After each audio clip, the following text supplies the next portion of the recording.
lazy hum of the motor, and him alone with his thoughts. And ooh, daddy-o, that was not his favorite thing. His two co-conspirators were sneaking him past the military blockade into the black township of Soweto.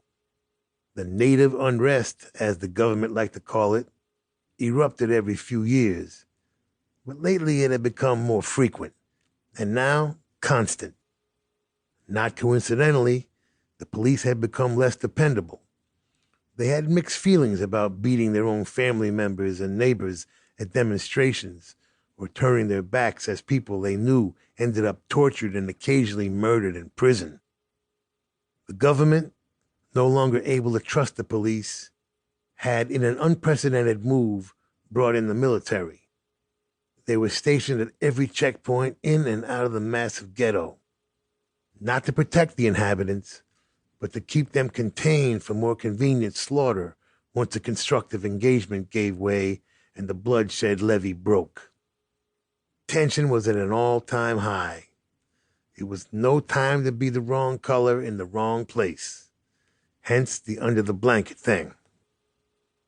The seemingly endless township had no electricity, so a thick fog of fuel oil and coal smoke hung 4 feet off the ground, making the mystery and sense of imminent danger even more pronounced. It felt like a Twilight Zone ride at a Dostoevsky Disneyland, or a Star Trek landing party where he was the expendable crew guy in the wrong uniform. In this case, the wrong uniform was his white skin, dig? Every country smelled different.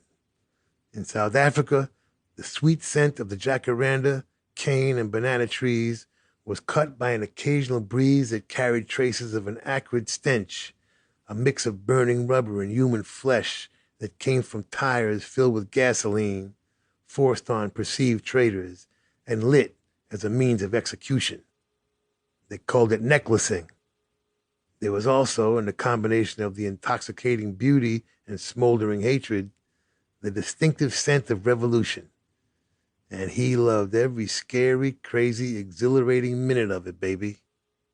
A final showdown was coming, and he had a ringside seat.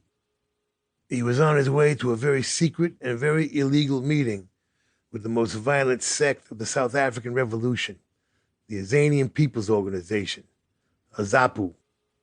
The plan was to learn how they thought and hopefully gain their endorsement for the strategy he'd come up with to aid their liberation.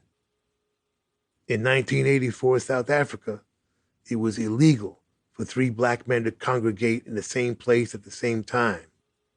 Illegal for anyone to suggest support for the cultural boycott, especially blacks, as they were legally designated. And a capital crime to have a gun or to consort with anyone who did. He was about to violate all of the above. The Zapu were frontline soldiers, heroes to the struggling masses, terrorists in the eyes of the government. What he hadn't planned on was that in 1 hour's time, he'd not only be criticizing their strategy for revolution, but making the case for why they should let him live.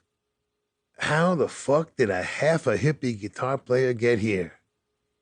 For 7 glorious years, Bruce Springsteen and the E Street Band were rock and roll's Rat Pack, and he happily and naturally played the Dean Martin role. If you were even thinking of throwing a party, you called him.